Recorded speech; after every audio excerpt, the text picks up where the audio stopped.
आज ट्रिगर्ड इंसान को इंडिया का सबसे बड़ा यूट्यूब क्रिएटर्स में काउंट किया जाता है। 26 मिलियन से ज़्यादा सब्सक्राइबर्स, 5 बिलियन से ज़्यादा व्यूज़ और यूट्यूब पर हंड्रेड्स ऑफ वीडियोस। लेकिन एक टाइम पर निश्चय मलान की एक नॉर्मल क्रिएटर था जो इंटरनेट पर अपनी जगह बनाने की कोशिश कर रहा था। और इंटरेस्टिंग बात यह है कि उसकी ग्रोथ सिर्फ एक वायरल वीडियो की वजह से नहीं हुई। उसने एक ऐसा कंटेंट स्टाइल डेवलप किया जिससे ऑडियंस बार बार देखना चाहती थी। फिर उस ऑडियंस के साथ एक स्ट्रॉन्ग पर्सनल कनेक्शन बनाया और धीरे धीरे यूट्यूब चैनल एक बहुत बड़ा पर्सनल ब्रांड में कन्वर्ट हो गया। लेकिन ट्रिगर्ड इंसान ने एग्जैक्टली ऐसा क्या किया जिसकी वजह से उसकी ऑडियंस मिलियन में पहुंच गई? और क्या उसकी सक्सेस का रीज़न सिर्फ रोस्टिंग था या उसके पीछे कुछ और भी था? आज इसकी जर्नी को समझते हैं। सब कुछ रोस्टिंग से स्टार्ट नहीं हुआ था। आज अगर कोई ट्रिगर्ड इंसान का नाम सुनता है तो सबसे पहला रिएक्शन वीडियोस, रोस्टिंग और कॉमेडी याद आ जाती है। लेकिन उसकी यूट्यूब जर्नी को सिर्फ रोस्टिंग के नाम से एक्सप्लेन करना इनकम्प्लीट होगा। निश्चय मलान ने जुलाई 2014 में अपना यूट्यूब चैनल स्टार्ट किया था। अवेलेबल चैनल रिकॉर्ड्स भी इसी डेट को शो करते हैं। उस वक्त यूट्यूब इंडिया आज जितना बड़ा नहीं था, क्रिएटर्स भी रिलेटिवली कम थे और ऑडियंस के पास भी ऑप्शन के कंपैरिजन में काफ़ी कम था। लेकिन एक नया क्रिएटर होने का प्रॉब्लम तब भी वही था, व्यूअर तुम्हारी वीडियो क्यों देखेगा? यही सबसे बड़ा चैलेंज था और निश्चय ने धीरे धीरे इसका आंसर अपने कंटेंट के थ्रू डेवलप किया। पहले बड़ा वेपन पर्सनैलिटी बना। ट्रिगर्ड इंसान की ग्रोथ समझने के लिए एक चीज़ सबसे पहले समझनी पड़ेगी, उसका कंटेंट सिर्फ टॉपिक पर डिपेंडेंट नहीं था, उसकी पर्सनैलिटी खुद कंटेंट का पार्ट बन गई थी। रिएक्शन वीडियोस में सिर्फ दूसरे वीडियो पर रिएक्शन नहीं होता, व्यूअर निश्चय की रिएक्शन देखने आता है। उसका एक्सप्रेशन, उसकी टाइमिंग, उसका ह्यूमर, उसके बोलने का स्टाइल और उसका किसी सिचुएशन को एक्सप्लेन करने का तरीका, ये सब मिलकर एक रिकॉग्नाइजेशन पर्सनैलिटी क्रिएट करता है। और YouTube पर रिकॉग्नाइजेशनल पर्सनैलिटी बहुत पावरफुल चीज़ है, क्योंकि अगर व्यूअर को तुम्हारा नाम या फेस याद रहने लगे तो नेक्स्ट वीडियो के लिए उसे जीरो से कन्विंस नहीं करना पड़ता। उसको पहले से पता है कि उससे किस टाइप का एंटरटेनमेंट मिलने वाला है। लेकिन इस सिर्फ पर्सनैलिटी इनफ नहीं थी। इंटरनेट पर फ़नी लोग बहुत हैं, रिएक्शन वीडियोस बनाने वाले क्रिएटर भी बहुत हैं, रोस्टिंग करने वाले क्रिएटर्स भी बहुत हैं। तो फिर ट्रिगर्ड इंसान इतना बड़ा कैसे बना? यहाँ दूसरी इंपॉर्टेंट चीज़ आती है, कंसिस्टेंसी। जब एक क्रिएटर बार बार ऑडियंस के सामने अपीयर करता है तो उसके और ऑडियंस के बीच फैमिलियरिटी बढ़ती है। और ट्रिगर्ड इंसान का चैनल पर सालों तक कंटेंट आता रहा। आज अवेलेबल चैनल डाटा में उसके मेन चैनल पर 369 के आसपास वीडियोस हैं और 26 मिलियन से ज़्यादा सब्सक्राइबर लिस्टेड है। ये नंबर एक दिन में नहीं बने, ये ईयर के कंटेंट से बिल्ड हुए। और यही पॉइंट बहुत क्रिएटर्स मिस कर देते हैं। एक वायरल वीडियो तुम्हें अटेंशन दे सकती है, लेकिन कंसिस्टेंट कंटेंट तुम्हें ऑडियंस दे सकता है। ग्रोथ का रियल टर्निंग पॉइंट ट्रिगर्ड इंसान के कंटेंट का एक बड़ा पार्ट रोस्टिंग और रिएक्शन बेस्ड एंटरटेनमेंट बना। और इसी फॉर्मेट की एक एडवांटेज थी, इसके लिए व्यूवर्स को किसी कॉम्प्लिकेटेड स्टोरी को समझने की ज़रूरत नहीं थी। टाइटल देखा, थंबनेल देखा, क्रिएटर का फेस देखा और व्यूवर को रफली आइडिया मिल गया कि वीडियो में एंटरटेनमेंट क्या मिलने वाला है। ये सिंप्लिसिटी इंपॉर्टेंट थी, लेकिन निश्चय ने सिर्फ एक ही फॉर्मेट को रिपीट करके नहीं रखा। उसने गेमिंग, रिएक्शन, कॉमेडी और डिफरेंट टाइप्स के कंटेंट के साथ एक्सपेरिमेंट भी किया। यानी ऑडियंस को क्रिएटर सेम मिल रहा था, लेकिन कंटेंट का एक्सपीरियंस चेंज होता रहा। और ये लॉन्ग टर्म ग्रोथ के लिए यूज़फुल है। ऑडियंस को क्रिएटर से कनेक्ट कैसे किया? अब यहाँ एक इंटरेस्टिंग चीज़ है, ट्रिगर्ड इंसान का ऑडियंस सिर्फ वीडियोस में नहीं बना, उसकी पर्सनैलिटी और ऑनलाइन आइडेंटिटी भी ऑडियंस के एक्सपीरियंस का पार्ट बन गई। व्यूअर को लगने लगा कि वो क्रिएटर को जानता है। और ये एक्चुअली फ्रेंडशिप नहीं है ऑब्वियसली, लेकिन व्यूअर के दिमाग में फैमिलियरिटी क्रिएट होती है।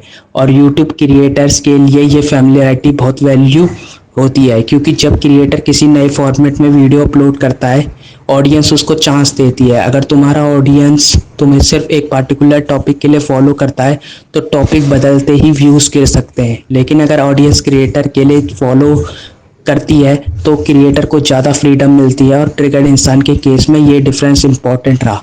फिर फैमिली का फैक्टर भी आया। मलान फैमिली का इंटरनेट पर प्रेजेंट भी काफ़ी स्ट्रॉन्ग रहा। अभिषेक मलान यानी फुकरा इंसान खुद एक मैसिव क्रिएटर बन चुका है। मदर डिम्पल मल्हान का भी यूट्यूब प्रेजेंस है और फैमिली के डिफरेंट मेंबर का कंटेंट ऑडियंस को फैमिलियर रहा है। इसका एक इंटरेस्टिंग इफेक्ट हुआ, ऑडियंस को सिर्फ एक क्रिएटर नहीं मिला, एक पूरी क्रिएटर फैमिली इकोसिस्टम डेवलप हो गया। अब अगर ऑडियंस फुकरा को जानती है तो ट्रिगर्ड इंसान को डिस्कवर करना नेचुरल है, और अगर कोई ट्रिगर्ड इंसान को जानता है तो वो फुकरा से कनेक्ट जरूर करेगा। ये ट्रेडिशनल एडवर्टाइजिंग नहीं है, ये ऑडियंस ओवरलैप है। एक क्रिएटर की ऑडियंस दूसरे क्रिएटर तक ऑर्गेनिकली ट्रैवल कर सकती है, और मलान फैमिली के केस में ये पार्टिकुलरली इंटरेस्टिंग रहा। लेकिन असली गेम ऑडियंस का साइज नहीं था। अब मान लो तुम्हारे पास 10 मिलियन सब्सक्राइबर्स हैं, क्या इसका मतलब ऑटोमेटिकली तुम सक्सेसफुल बिजनेस बना सकते हो? नहीं। सब्सक्राइबर एक नंबर है, लेकिन बिजनेस के लिए इंपॉर्टेंट है अटेंशन।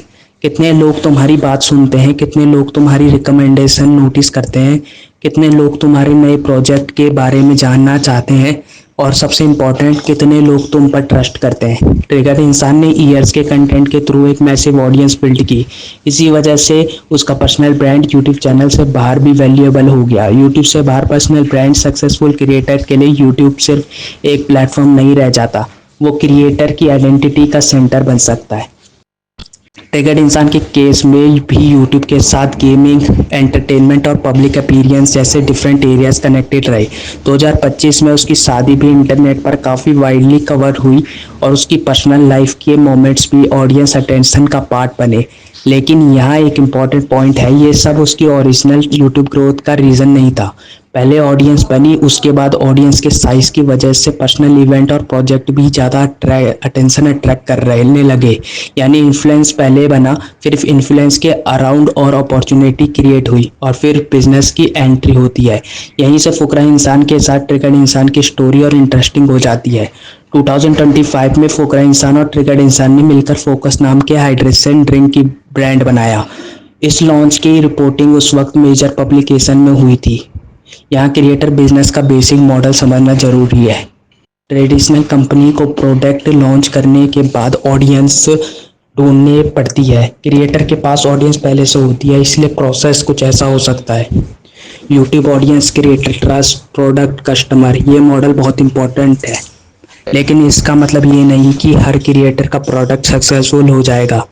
क्रिएटर ब्रांड की सबसे बड़ी प्रॉब्लम, अगर क्रिएटर के पास 20 मिलियन फॉलोवर है तो लॉन्च के दिन प्रोडक्ट को अटेंशन मिल सकती है, लेकिन बिजनेस को सिर्फ अटेंशन नहीं चाहिए, रिपीट कस्टमर चाहिए। अगर ऑडियंस सिर्फ क्रिएटर को सपोर्ट करने के लिए एक बार प्रोडक्ट खरीदती है और फिर कभी नहीं खरीदती तो लॉन्ग टर्म बिजनेस बनाना डिफिकल्ट होगा। इसलिए क्रिएटर के लिए प्रोडक्ट लॉन्च करना ईजी पार्ट है, डिफिकल्ट पार्ट है प्रोडक्ट को क्रिएटर से अलग एक प्रॉपर ब्रांड बनाना। यही वो पॉइंट है जहां यूट्यूब पॉपुलैरिटी और एक्चुअल बिजनेस के बीच डिफरेंस समझ आता है। ट्रिगर्ड इंसान की ग्रोथ का एक्चुअल फॉर्मूला अगर पूरी जर्नी को सिंपल लैंग्वेज में तोड़ दें तो ट्रिगर्ड इंसान की ग्रोथ कुछ मेजर फैक्टर्स का कॉम्बिनेशन लगती है। पहले स्ट्रॉन्ग पर्सनैलिटी, दूसरा एंटरटेनमेंट फोकस कंटेंट, और तीसरा कंसिस्टेंट प्रेजेंस, और चौथा ऑडियंस को क्रिएटर के साथ कनेक्ट करना, और पांचवा डिफरेंट कंटेंट फॉर्मेट को ट्राई करना। उसने सिर्फ एक वायरल मोमेंट पर डिपेंड नहीं किया, ईयर्स तक ऑडियंस के सामने बना रहा, और यही लॉन्ग टर्म क्रिएटर ग्रोथ का डिफिकल्ट पार्ट है। सबसे इंटरेस्टिंग बात, ट्रिगर्ड इंसान के चैनल के अवेलेबल डाटा को देखें तो 26 मिलियन से ज़्यादा सब्सक्राइबर्स और 5 मिलियन से ज़्यादा टोटल व्यूज़ और 100 ऑफ वीडियोस। अब इमेजिन करो, अगर एक क्रिएटर के पास इतनी मैसिव ऑडियंस है तो उसके पास एक नॉर्मल यूट्यूबर के कंपैरिजन में इतनी ज़्यादा अपॉर्चुनिटी होंगी। ब्रांड के साथ collaboration, product, business partnership, new content format, gaming, entertainment और अपने खुद के प्रोजेक्ट्स। यानी यूट्यूब ग्रोथ का वैल्यू सिर्फ यूट्यूब की अर्निंग तक लिमिटेड नहीं रहता, ऑडियंस खुद एक एसेट बन जाती है। लेकिन क्या ट्रिगर्ड इंसान की सक्सेस का सीक्रेट सिर्फ कंसिस्टेंसी था? नहीं। अगर कंसिस्टेंसी ही सब कुछ होती तो हर डेली अपलोडर मिलियनरी होता। रियलिटी ये है कि कंसिस्टेंसी तब काम करती है जब कंटेंट ऑडियंस को रीज़न देता है वापस आने का। ट्रिगर्ड इंसान ने अपनी पर्सनालिटी को कंटेंट के सेंटर में रखा, इसलिए टॉपिक चेंज हो सकता है, फॉर्मेट चेंज हो सकता है, लेकिन ऑडियंस को फैमिलियर क्रिएटर मिलता रहा। ये एक बहुत पावरफुल स्ट्रेटेजी है, एक क्रिएटर और एक बिजनेस में डिफरेंस। ट्रिगर्ड इंसान की स्टोरी से सबसे इम्पोर्टेंट बिजनेस लेसन ये निकलता है कि पहले ऑडियंस बिल्ड करो, लेकिन ऑडियंस बिल्ड करना सिर्फ सब्सक्राइबर नंबर कलेक्ट करना नहीं, तुम्हें अपनी आइडेंटिटी बिल्ड करनी पड़ेगी। अगर ऑडियंस तुम्हें सिर्फ एक टॉपिक के नाम से जानती है तो तुम लिमिटेड हो। अगर ऑडियंस तुम्हें एक पर्सनैलिटी के नाम से जानती है तो तुम्हारे पास एक्सपेंड करने का ज़्यादा ऑप्शन है। अगर इंसान का पर्सनल ब्रांड की इसी वजह से इम्पोर्टेंट है, उसकी ऑडियंस रिएक्शन वीडियो से आई हो सकती है, लेकिन वो ऑडियंस क्रिएटर के साथ अटैच हो गई, और जब क्रिएटर के पास अटेंशन होती है तो बिजनेस अपॉर्चुनिटी नेचुरली ज़्यादा हो जाती है।